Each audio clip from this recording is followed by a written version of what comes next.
You reach for a product you've used for years, something that never gave you a problem. And this time it stings, or your face gets red, or a few days later, you're dealing with a reaction you never used to get. If that's been happening to you, I want you to hear this first. You didn't do anything wrong, and you don't need something stronger.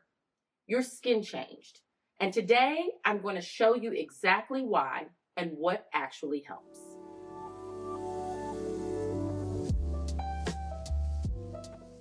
Hi, I'm Dana, skincare educator and founder of Beauty in Color. I help Black women understand their skin, build better routines, and age intentionally. By the end of this video, you'll understand why your skin gets more sensitive and more reactive as you age, even when nothing about your products has changed. You'll know exactly what helps when something that used to be fine starts causing a reaction, and you'll know how to keep getting real anti-aging results without putting your skin through the irritation. Because you don't have to choose between calm skin and aging well. You can have both. Dry skin is a skin type, your skin not making enough oil. Dehydrated skin is a condition where your skin is being short on water.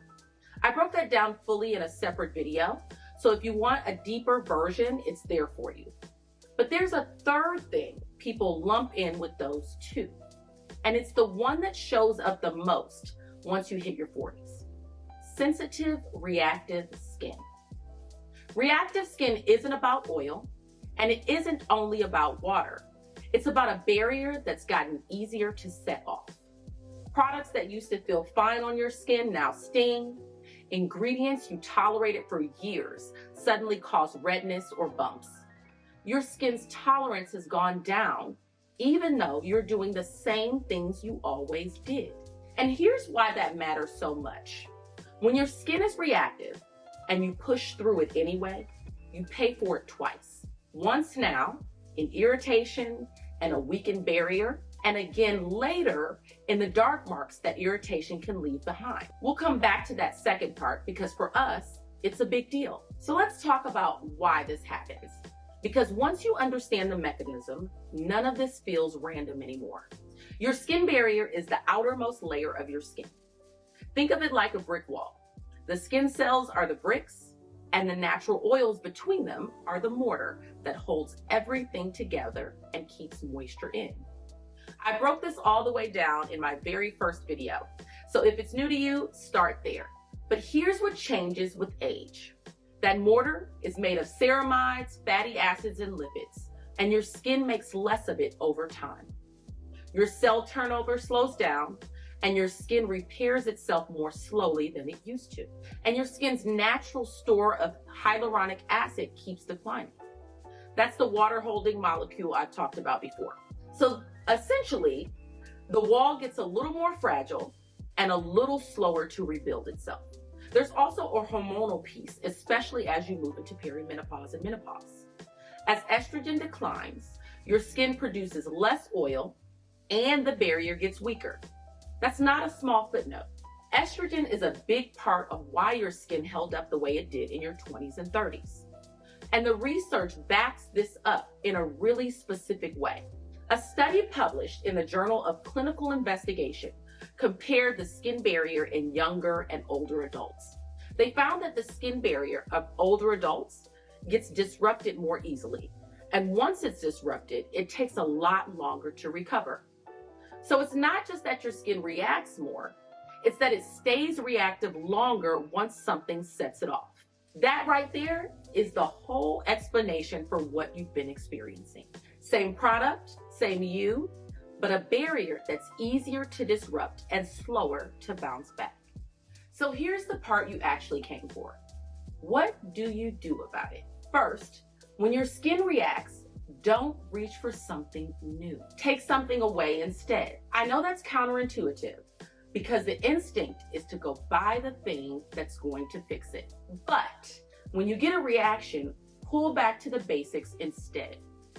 A gentle cleanser, a good moisturizer, and your sunscreen in the morning. Let your skin calm down before you do anything else. I made a whole video on the full barrier repair protocol, step by step.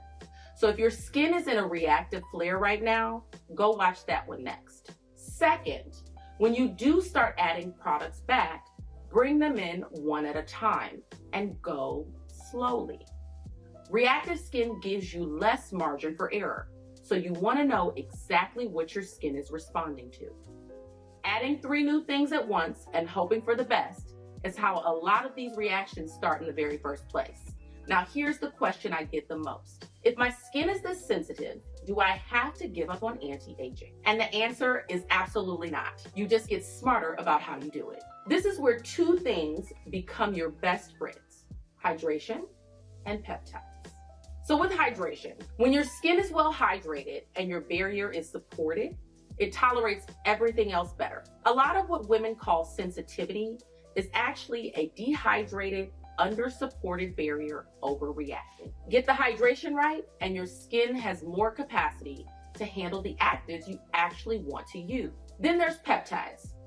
Peptides are short chains of amino acids, and amino acids are the building blocks of the proteins in your skin, like collagen.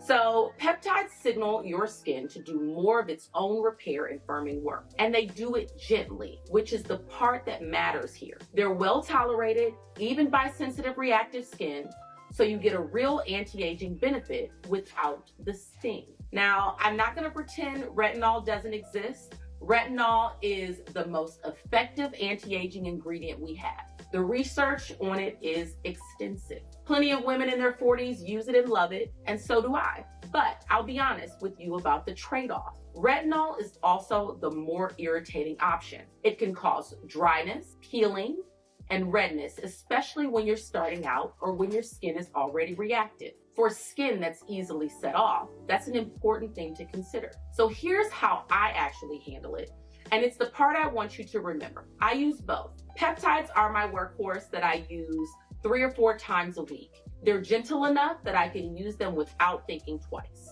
And I use retinol too, but carefully, because my skin is sensitive and eczema prone.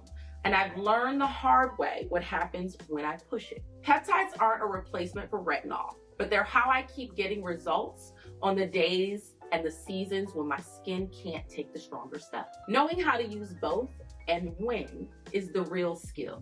If you want to see the specific peptide products and gentle anti-aging picks I keep in rotation, I have pulled together an anti-aging routine collection. The link is in the description.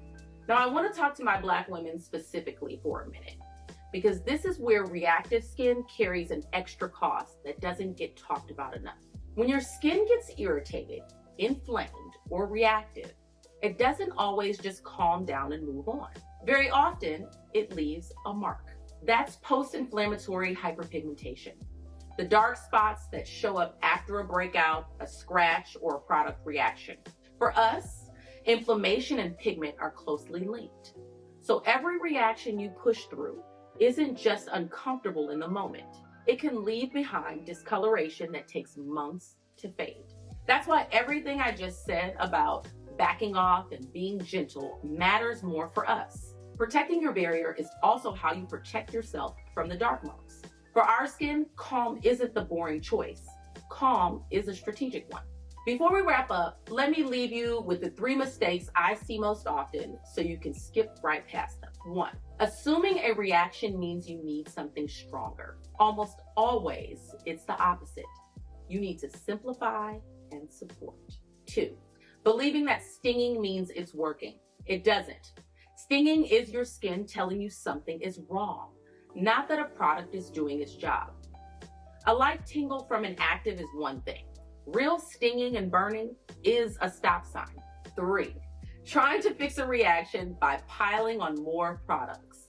When your skin is reacting, every new product is a new variable and a new risk. So subtract first. So here's what I want you to take from all this. Sensitivity isn't a sign that your skin is failing. It's information. It's your skin telling you it needs a gentler, more supported approach.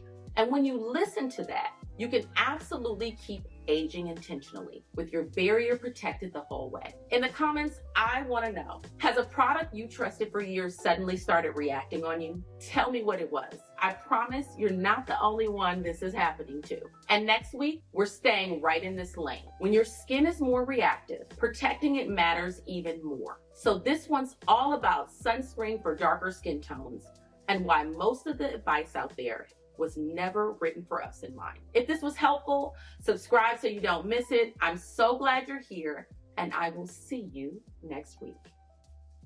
Okay? You're making all this noise, so I can't do my video.